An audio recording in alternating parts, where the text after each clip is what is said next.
be your host today on TSBC Connect, sponsored by Tri-Stone Baptist Church, located here in Middletown, Ohio. This will be the first of many to come, a broadcast from TSBC Connect to engage, inspire, provide resources and information to our community and viewers. I am so excited to have our first guest with us today, the lovely Jackie Phillips from the City of Middletown. Welcome. Ms. Phillips is the Health Commissioner for the City of Middletown. She has worked in the healthcare industry for over 30 years, and she has been employed with the City of Middletown Health Department for 23 years. Okay, so once again, we welcome you, and we thank you to have you here to share the knowledge. Okay. So she is a newlywed, so congratulations. Thank you. It's never too late. It's always hope. Praise the Lord. So today our topic, we will cover the coronavirus COVID-19. Okay, so before we get started, I want to give Jackie the opportunity to talk about herself a little bit and to share with us what prompted you to get into the healthcare and kind of walk us through your journey. Thanks, Monique. First of all, thank you for having me. This is so exciting. I haven't been a first in a long time. But it is true that you have people in your life that inspire you and that you look up to. And I had a cousin that lived in Michigan, Detroit, Michigan, and wherever we went up there for the summers, she always had white on. And looking back, I don't know if she was a dental assistant or a nurse or what, but I always thought, gosh, I want to be in the healthcare field. And when I was in high school, they had a dental assisting program, and I got in that program. Okay. I worked for dentistry the first 20 years of my career. Okay. Actually in orthodontics, and then went back to nursing school and became a nurse. And so it just has been something that I do believe truly was God led and God inspired. While I was in the dental field for 20 years, when I started working in Middletown, the first thing we did was open up a dental center. And I had all that history and experience with dentistry. So as I look back over, as the song says, over my life, I can see God place me in certain positions the whole time. It was just preparing me for what I'm doing now. And so that is, never thought I would be a health commissioner, just became opportunity after opportunity and truly blessings after blessings. Oh, wow. What a testimony. Yes. And also, I want to congratulate you for receiving the Champion of Character Award for the City of Middletown YMCA. Yes. So congratulations. Thank you. Thank you. All right, so to get down to the meat of everything, Yes. what is the coronavirus? What is COVID-19? I mean, we know it's been a monster Yes. that's Yes. doing some damage in the Yes. United States and our communities, but what is the coronavirus? What is COVID-19? And what makes it so different from any other pandemic? Okay, so a coronavirus is a virus that has been around. Mm-hmm. People probably heard of SARS or MERS. That's a type of the coronavirus. It is an upper respiratory and lower respiratory virus, and it causes colds and flus symptoms. A novel virus is something new, which means it looks like, but it is not it. And so this COVID-19, and this for coronavirus 2019, is because that's when it became on the radar, is a new virus. We do believe, it's pretty much, we do know 100% with the new virus that it did come from China. Okay. It came from animals. It's a word that we know in the health world, and especially public health, called zoonosis. Okay. Zoonosis or zoonotic and diseases of infection means it goes from animal to humans. So most animals keep their diseases to themselves, like our animals, our dogs. Distemper is their cold. We usually don't get their cold. Right. But when it jumps from animal to human, it's a zoonotic disease, and they become really novel viruses, which means we just don't know how they'll behave. Okay. So everything you're seeing about this COVID-19 is new. Okay. And so we're watching it, and we're comparing it to other viruses and how other viruses behave, meaning it gives us respiratory conditions, but we are learning day to day, minute by minute, how it's different from some of the other things. Okay. And pandemic means it has to get across a certain amount of countries before it's considered pandemic, and it is in all the countries. And so that's when the illness is considered pandemic. Okay. Can you talk about the symptoms and how is it transmitted? And I understand right now you can have the virus or COVID-19 Mhm. and not even know that you have it because you really don't have the common symptoms, Right. which is your coughing, your sneezing, your Exactly. aching.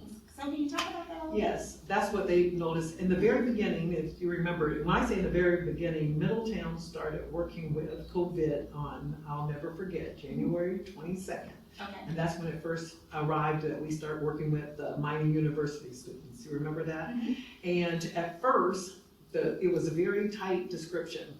Have you traveled from China and do you have a fever, a cough? Because that's what we were seeing. And that's what they were seeing over in China. So as this was expanding, fever and cough, then we start saying respiratory issues, shortness of breath. Then we noticed that people were saying that they had abdominal pain, that they were having headaches, that they also have loss of sense and taste. That's a really common one that when we start talking to people, and diarrhea. So it is evolving. And as you spoke of in the beginning, no symptoms is what we would call asymptomatic, meaning no symptoms. Okay. And so when we interview people, we'll say, what were your symptoms? I didn't have any. And then we say, why were you tested? Because I had an aunt that was positive, or I had a coworker that was positive, so they tested me too. So they never had any symptoms at all. And that could be similar to different flus and colds. You know, when you're around different things, you could have been exposed, you could have been infected, but you didn't go on and have illness. Okay. And so that's what we're saying asymptomatic now. We're seeing a lot of that. Okay. Alrighty. So how is the virus currently being treated? I understand, and we all know that we have several individuals who's in the hospital. Right. Some are being taken care of themselves at home. Right. So how is it actually being treated? Okay, so, and I want to back up just a little bit when you said how is it spread. So with that asymptomatic, when people are infected, Okay. that have no symptoms, we're thinking that they're infectious at that stage, but since they don't have any symptoms, you're not getting it out of your body. Oh, When you okay. start getting symptoms, the fever, the cough, the sneezing, now those viruses can get up and out. Okay. So if everybody notices that we are sitting more than 6 feet apart, I always tell people that you can judge because if I were to cough and sneeze, it shouldn't go further than the arm length. Okay. And normally we should have masks covering our face. And so we tell people those are ways to start protecting yourself and protecting others, right? But that's how it's this transmission. We also have wipes on the table because and believe it or not, and people pay attention, as you talk, you spit. They have videos that shows that if you say, stay healthy, you'll see little droplets come out of people's mouth, Oh, wow. just while we talk. And so when it gets on surfaces, we talk about cleaning the surfaces like we're doing here. That helps us be hygienically safe. However, it needs to get here on our hands and then introduced into our face. Okay. So when you have a mask on, usually you're not touching your face, and if you are, you're touching the outside of your mask. And so that makes it safer. Okay. Again, we're just we talked about that Swiss cheese, every layer that you put on protects you more and more and more. But Swiss cheese by itself has got a lot of holes, Right. the more layers that you put on. So you said, how is it treated? In the very beginning, we did what we call self-care. If you're not sick enough to go to the hospital, when you're sick enough to go to the hospital, all we're doing is treating symptoms because there was no treatment in the very beginning. And now they're looking at different types of drugs that may help us. But usually when you go in the hospital, if people are really sick, you're helping them to breathe. You're helping them get hydrated, so you'll get the IVs. You might be helping them not to get secondary infections, so you might be on some type of antibiotics. So I know that people think that they've had a zithromycin treatment, which is a Z-Pak, Okay. and remdesivir is a new antiviral drug. You know, when with influenza we have Tamiflu. So they tried all of those treatments in the very beginning because it was a new virus. We were trying to see what works. I'm sure you guys have heard of that hydrochloroquine that they were talking about, that they said maybe not safe.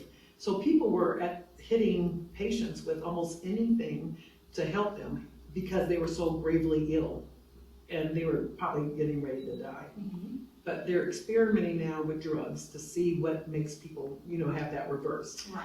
Most people, like you said, they get no symptoms, very little symptoms, mild symptoms. They stay at home, hydrate, rest, and they get better. But the other people that go to the hospital, and this is what I really want people to hear, They walk into a hospital because they have gotten sick Okay. and sicker and sicker. They're walking into the ER and they're put on a ventilator hours later. Okay. So that's how sick they are. Okay. And they tell that by that pulse ox that they put on your finger. Your oxygen should be 96 to 100. They're at 56. I mean, wow. that means no oxygen is carrying, your blood's not carrying that oxygen like it needs to. Yeah. And so that's why we tell certain people, pay attention to how you feel. Don't get so sick that they're gonna have to put you on the respirator. Okay. Okay. Yeah.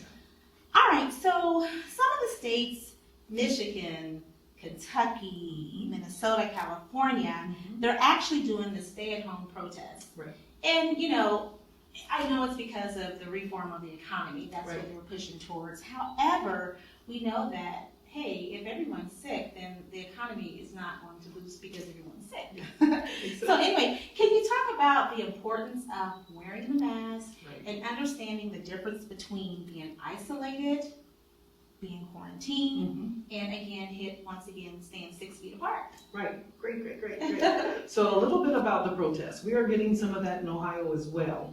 The protest, in my opinion, is not as much about the economy as it is about the right to do what people want to do. Right. And not being told to do certain things. So we're looking at that. Because at the health department, we hear both sides. We got to get back to work, and people are calling us, workers calling us back, and they're not ready. So it's both sides. And then when we tell people everybody can go back to work, well, I don't want to go back. It's kind of scary. So it's a little bit of both. It's about the rights, and it gets scary. A lot of people talk about the right to do and the right to be. When we did seatbelts, everybody had to wear seatbelts. Oh, people were up in arms. Government shouldn't have to tell me what to do. When we said you can't smoke here, oh, you can't. So I think that's where some of the fear is. Are you going to take away my rights? How far are you overreaching and overstepping my right to do things? So that's one. The other thing is the governor talks about this really clear. We're trying to get our economies restarted safely. Safely, because as you know, if you're not safe, people are going to get sick and die. You know that you open too soon, people won't come to work. They won't visit your establishment. So they want to have these safety measures in place. They will be better, like you said. You're going to put those layers on there. So if everybody doesn't do mask, they may sit at least 6 feet apart. If everybody wears a mask and six feet apart, but they're not washing their hands. If everybody washes their hands, all of these things will make our community healthier and safer. So if we get people to do 85-95% of all of the above, it's going to make a safer and better community as we go. And the importance, I have this diagram that I don't know if you would be able to see, and you can look at it, and we can put that back, but it talks about at the top of this diagram with a person with all this infection, and they're coughing with another person right closer than 6 feet. And so that is a very high probability of illness. And then as we come down, he has a mask on now. This person, and so I'll say you have a mask on now. So if I'm coughing, it's a high possibility, but it's not very high. And then now he has a mask on, which is me, you have a mask on. I'm still infectious, I'm coughing, but now we're at medium because I'm keeping most of this virus to myself. And then down here, you have a mask on, and both of us have a mask on now. It's very low. Down here, he has a mask on, you have a mask on, and we're 6 feet apart.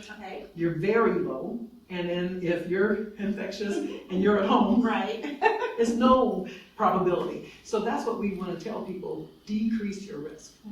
No matter what, decrease your risk. If you're going to do things that you may be really, like I'm going to go out. After the stay-at-home orders are lifted, I'm going to go out. My bubble's smaller. I don't have to go to a party where it's 100 people. I might go to a party with 10. I might go to a party with 10 and only stay an hour instead of 6 hours where I have the possibility. You can keep lowering your risk. Everybody's washing their hands. People are staying apart unless they're close to your bubble. All those are going to keep you safer. Everything that you do will keep you safer if you think about that. Alrighty. Let's see here. How long can the virus live on a surface? Live on the surface. Yes. That's another big question too. Now remember, this is a new virus, but they're thinking here that it lasts in the air for about 3 hours. And that's what people coughing and sneezing. And understand that most times coughs and sneezes are heavier droplets. so they fall quickly. But then you know that droplets are all different sizes, so you might have some that are lighter that might linger in the air. So that's how long it stays in the air. Copper surfaces, 4 hours. Cardboard, people wonder about their packages, 24 hours. Oh, wow. Stainless steel, 2 to 3 days, because it can last on there. And then plastic, maybe about 3 days. Very important to hear this. Although the virus could be lasting that long on those things, you have to get that virus in your body.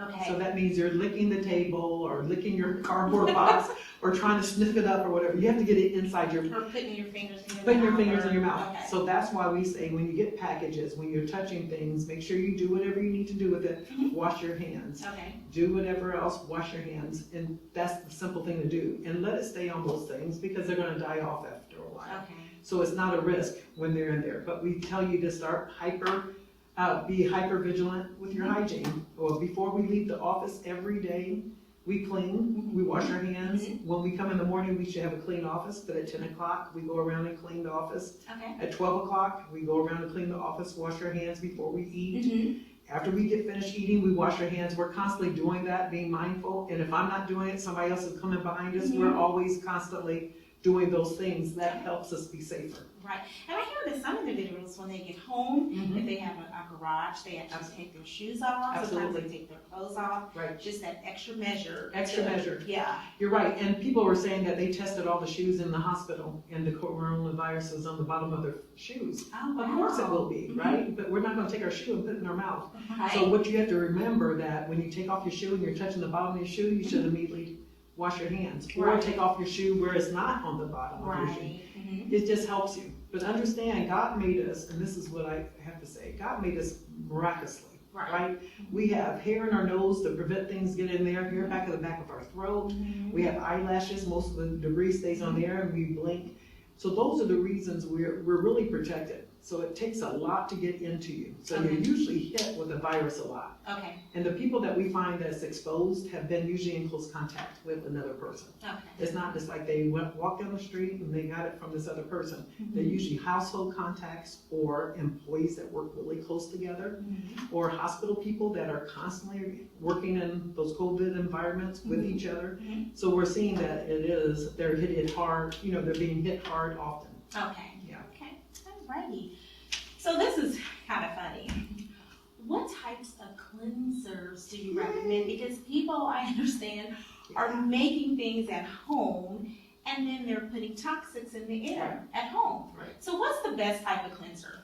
Soap and water. Okay, I've heard that. Yeah, soap and water. Soap and water. Soap is made out of ingredients that break down usually what we call the shell of a virus or a bacteria. And sometimes the shells are made out of like an oil-based shell. So Dawn soap breaks through the grease and oil. That's my favorite. Yeah, mine too. So really all you need is that. And they're fragile in the way that you rub it around. So even if I went to the sink and washed my hands really good with nothing but water, you're disrupting that virus and rinsing it off. Okay. So people really shouldn't get really excited about that. But if they wanted to, they can do homemade cleanser. But just don't mix those toxic ingredients. Bleach and water.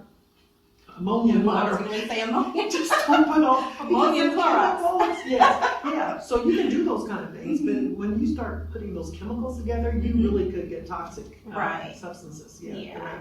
So just basic things, and again, washing your hands, basic soap or whatever, washing your hands before you eat or put anything in your mouth, and try to stop the practices of touching your face. Yeah, I know I wash my hands every time I come into the house, and then when I leave, you know, so washing hands is important. It is really good. So, all right, so if someone feels like that they've been in contact with someone who is tested positive, what should they do? Let me tell you what is done before this. If we receive a positive, when the health department, this is all health departments, and I always make sure everybody knows that we have 3 health departments in Butler County. We have Hamilton City Health Department, Butler County Health Department, and Middletown City. And the residents that reside in those areas is who will be contacting you. So we just, right before I came, got a positive. It drops into our system because it comes from the lab. And we look and we check the address. If the address is Middletown, we contact that person. The first thing I will do is say, Jane, who have you been around? And I get all that information. Well, I have, how many's in your household? 5. Who are they? Where do you work? We get all this information. If they work at what we call high-risk occupations, which would be nursing homes, hospitals, jails, those kind of things, those are called what we call congregate areas, then we want to know who they've been around. We use a list almost like this. How close was your exposure? So she might have said, like tonight, we've been here tonight, we're trying to stay the distance. It's been, I think 1, 2, 3, 4, 5 of us here tonight. Right now, it's only 3 of us in the room. Our exposure from the other 2 is going to be less than the 3 that's in the room. So you kind of measure the exposure, and then we will call, and we'll say, how are you doing? You've been in contact. So we will get in touch with the person that's positive. Okay. So when people say, I think I've been around a positive, they probably, one, were not really close because we should have already reached out to them, but then that positive may not have told us, right? So that's another thing. But that's okay. When they get in touch with us and say, I think I've been in contact with a positive, the first thing the health department will do is say, can you give me that name? Okay. And if they say Jane Doe, we look in our system, well, you're correct. When were you with Jane Doe? Well, I was in church with her. Where did you sit? Well, she was on the left side and on the right side, but we came through the door at the same time. Low probability. Did you sit with her anytime, eat beside her? No. Just watch for symptoms. You really weren't exposed to that positive contact. So that's what we'll do. So most people, if they think they've been around somebody, and they can check with the health department. That's the first thing to do. We have information for everybody in the state of Ohio. So that church could have been in Cincinnati. It could have been anywhere. We can find out if they have. And then we will just counsel and advise them from that point what they should do. But most people should just wait. If they have any signs and symptoms, stay away from people. So that was another question we had. Quarantine and isolation. I would tell you, do not, since you've been around Jane, you may want to quarantine yourself for about 7 to 14 days. What that does is, if you come down with symptoms like Jane, you haven't infected anybody else in your family. Isolation means I'm starting to have signs and symptoms. So we tell people, isolate when you're ill, I'm starting to have symptoms. Now you're isolating yourself for the same reason, because you don't want to get anybody else in your household infected. We tell you to stay away from work. And if you want to get tested at that point, you can. Sometimes we make people get tested, but those are called probables, meaning you probably are been exposed and you're probably sick. We start testing people when we want to know if in fact we have a cluster. Okay. So if you were in church and I saw you and then I saw somebody else in church, we'll start sampling some of your people to see if that is a true cluster, that it may have really been spreading throughout a church, throughout a family, throughout a occupation, and we're doing that right now. Everybody in the state of Ohio is doing it now with nursing homes because we're getting clusters in there. Okay. Yeah. Alrighty, so as of yesterday, the City of Middletown reported 33 cases. As of today. We just got our 33rd. As of today. Yesterday. Well, my stats was as of yesterday. It was 32, but today it's 33. Right. That's correct. So just going over the stats for Ohio, 18,748, that was as of last night for first cases in Ohio, and then 1,013 deaths related in the state of Ohio, and then the United States, 1,127,000 confirmed in the United States, and 65,994 deaths in the United States. That is just, wow. Yeah. And so the statistics also say that the African American population has the highest rate of cases. Can you tell us why? Yeah, and it's pretty easy when you think about it. African Americans have a lot of reasons why it's higher.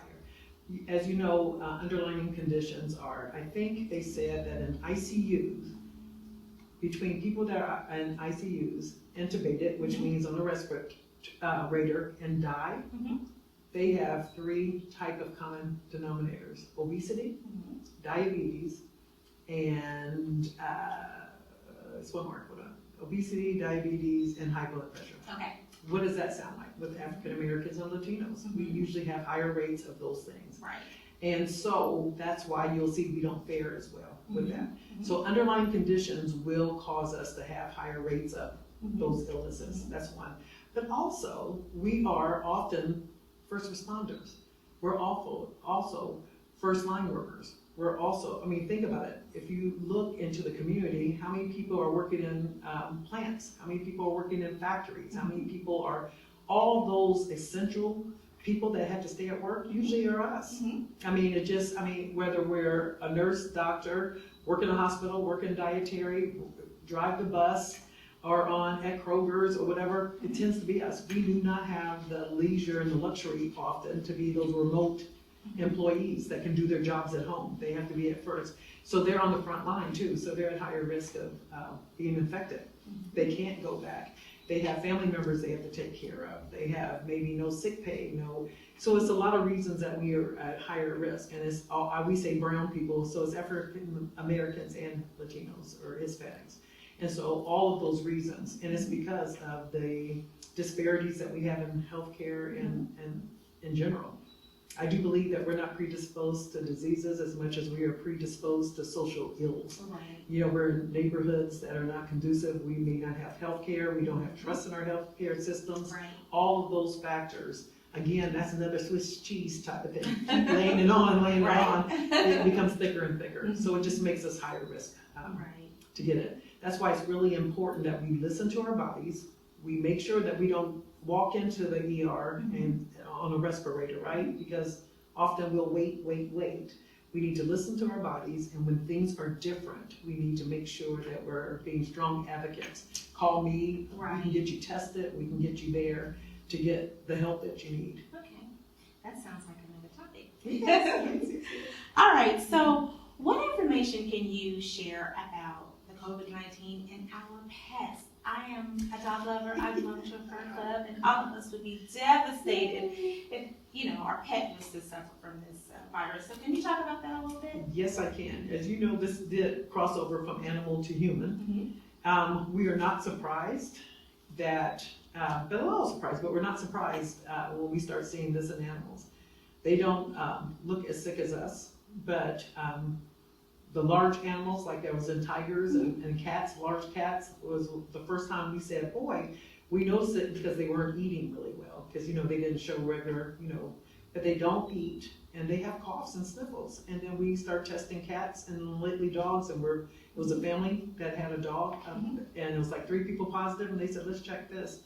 And the dog was positive as well. Yes, I heard about that. I tried to get a mask on my dog, and he just kept taking it off, so I was thinking it was a big picture. So, yes, so again, we do nothing, because most time this is an illness that is self-limiting, and that means it just takes care of yourself. You constantly make sure you're hydrated, and you're treating your symptoms. You do the same thing with your dog. And take him to the vet if it looks like he hasn't eaten for several days, or if it looks like he's having difficulty breathing, just like a human being would. And there's more to come to this whole COVID story, because it's just a new virus. It just keeps every day is something different. Something new, yeah. Okay, so Ohio's first phase of opening was today. So what does that look like for, let's say, our community in Middletown? I know a lot of companies and organizations are struggling with getting the PPEs that they need, and this is the personal protective equipment, the mask, the gloves. So can you talk about that a little bit? Right. We wanted to make sure people knew that when you don't have to have a mask, although there are wonderful people that make them and supply them, because this is what we call a face covering. So it could be a scarf, it could be a bandana, it could be, if you come up to our office, some people are saying no scarf, no mask, no service, no shoes. You could even go like this while you're in there, if you were just covering it up, if you had to get business. So what we want people to do is try to keep their germs to themselves. This keeps people safer, like we were saying. And so those are the kind of coverings. The governor says that when things are mandated or recommended or required, we want businesses to do the best they can do. And we understand that everything is on back order or out. So if you don't have hand sanitizer, if you supply soap and water, just do the best that you can to meet those requirements. But everybody is calling us. As you know, the health department is slammed, because every time the governor says, talk to your local health department. So we're working with organizations from PAA, Performing Arts Academy, to SORG, to, people that do the activities in the summer. Will we still have this event? Will we still? So we're looking and we're trying to see how this is going to, pan out. We really don't think it's gonna happen this year, but we're waiting to see. Graduations, Yeah.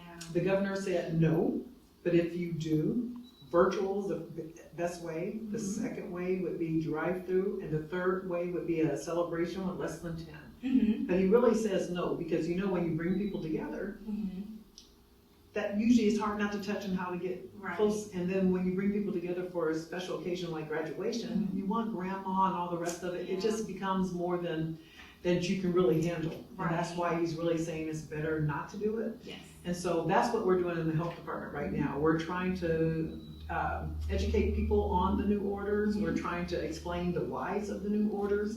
And we're trying to make people be able to get back to work safely. And again, it's so important, not only for the employers to get back to work, but the employees must feel safe and your customers have to feel safe too. And so we're trying to get that nice balance, because trust me, people will say, they came into the store and they didn't have a mask on, or I came into the store and there was no sneeze guard. Yeah, so we're trying to do that, and that's what it looks like in the health department. We are very busy just talking, and we try to talk to everybody to make them understand all that. And by the way, I think Governor DeWine has done an amazing job. He really has. Yeah, he's done a great job. So. And that's another big thing too, churches. We're trying to make sure churches are gonna slowly roll out too. A lot of churches have been, like, what do you call it, biting at the bits to get back. And we understand that too. And the only advice I could give to churches is still try to socially distance, still try to have hand sanitizer as possible, tell people to wash their hands, try to limit the service. It's time and duration and dose when we talk about illnesses, right? So how much time you're spending with people and how long and the distance you're with people, and then the dose. If your church or my church had, let's say 100 people, that would be a yay Sunday for us, but 100 people, right? And let's just say 3 people maybe with the COVID. You could probably get in there, socially distance, and get out before you're exposed to those 3 people. But if we're all hugging and stuff, next Sunday it could be 10. The next Sunday it could be 100. You see what I mean? And so we try to tell people just slow roll that too. Right, yeah. And it's hard because in our churches we love to hug and, show love, and so that's hard, but we have to do it. Right. Yeah, so, all right. So I have one more question for you. I know with you being the health commissioner for the City of Middletown, you are slammed. I can't imagine the phone calls you get, the meetings you have. What are you doing for yourself to keep yourself sane and therapy for yourself? What are you doing? Well, I told you this is God's blessing. I really enjoy people. I enjoy talking. I enjoy teaching. This is something I love to do. And I really feel like every time you take the time to talk and educate people. I always say, talk people off that cliff or explain why. You've probably taught and educated 10 other people, because they're gonna go back and repeat it. So I think it's just something that I enjoy doing, and I'd much rather be in that kind of conversation than people not knowing what to do. You do kind of get tired, but I've been in a position that I have a really understanding husband, and I have no responsibilities at home other than that dog and my husband, which they take good care of themselves. And so I really am not like a mother with kids. And you know what I mean? So when I get home at 8 o'clock, I really can go to bed if I wanted to. And I can sleep in if I wanted to. So that helps too. But then I realize that this too shall pass. This has been a time that has been unusual. And it's a time that people are full of fear and uncertainty. But I also know if this is our sacrifice, I mean, we always talk about those end of the days, end of times, where we're gonna take that number 666. I said, if we can't stay in for a month or two, then we don't have a chance to, against the devil or the things he could, so I just start thinking, I am in a safe place, I have a job, I have a loving family and friends I can't wait to get back to. All those blessings that I have, I just can't complain. And if I have to stay in another month, or even 2 or 3, so that we can save lives or that we can make people safer and healthier, then that's a small sacrifice. That's not going on the front line of a war. That's not, I just start looking at it that way. So I constantly go back to the place of God's goodness and His gratitude, and the gratitude that I have, that ability to know that I am. When people say, I'm just going crazy, I just want to get out. Well, You know, and so I think that's what helps me a lot of times. I kind of look at you have no complaints really, so. Right. And in spite of this pandemic, God is still good. All He the is time. still good. Yes. And so people just have to understand that his blessings and he's still good. Yeah, absolutely. And then what is he asking? Now, wait a minute. I want to say hard. I want to make sure I don't be remiss with this. People that are going in and out of hospitals and day in and day out, and not just doctors and nurses. I think that gets really on the front lines, but we have dietary people and people that clean the hospital and people that guard the hospital and receptionists. It's a lot of people that have to be there, and that's where the virus is. I mean, that's where it is. Nursing homes, they do that all the time. Or people that are taking people back and forth to those plants that we see, or those, you know, those what do you call food plants and stuff where you have high. We have people in prisons and that kind of stuff where they're going to work every day in those places. So I'm like thinking, and I want to say, let's get back to normal. So I think I feel so blessed Oh, yes, that definitely. you know that I do I'm not at that kind of risk, and I'm not fearful. Because I bet that's a really scary place where they are. They don't want to take it back to their families. Right. They're afraid of being sick. And so I think we all should just take a deep breath. And although we're tired of staying in and we're tired, but I think all of it's based on fear. Yes. You know, so if we could just take that deep breath and say, okay, this too shall pass, and we can get back to that new normal soon. And it's going to look different, but we'll be able to go on just like we did. Right. At 9/11. You remember when that happened? And we said, have you ever flown? Have you take off your shoes to get risk? So, Yeah, so I think it's just been an eye-awakening for everyone. Everyone. So, it has been. well, we have actually come to the end of our interview. Is there anything else that you feel that the listener, the audience should know? No, I think if I ever heard the word stronger in my soul, grace and mercy, right? I mean, and just that patient and the grace and mercy, and understand what God may be saying to us at this time, and taking this opportunity while we are not having the ability to do the things that we want to do, to just have that moment of peace and center, and get back to that core of the purpose and the reason that we're here. I think that will get us on this other side more gracefully. Right. I'll just put it that way. But at the Middletown Health Department, we're here, 425-1818. Any questions? Almost everybody has my cell number. Text me, call me, get with Monique. And just, I'd much rather people know there's no stupid questions. Right. Right? Just contact us and we're here for you. Well, once again, we thank you so much for joining us. You were a wealth full of knowledge, and we thank you. And I personally thank you for all that you do for the City of Middletown and our community. So kudos to you. So for the viewers and the audience, I just want to thank everyone who is on the front line, all of our essential workers, our firefighters, nurses, doctors, funeral directors, firefighters, police officers. We thank you and we appreciate you. So tune in next month. Our guests will include Al Riddick from Cincinnati, Ohio with Game Time Budgeting. Our topic will include being financially fit. So learning how to save more, spend wisely, and reduce financial stress. So until next time, stay safe. Know that we are going to get through this. Keep pressing, keep praying, keep trusting God,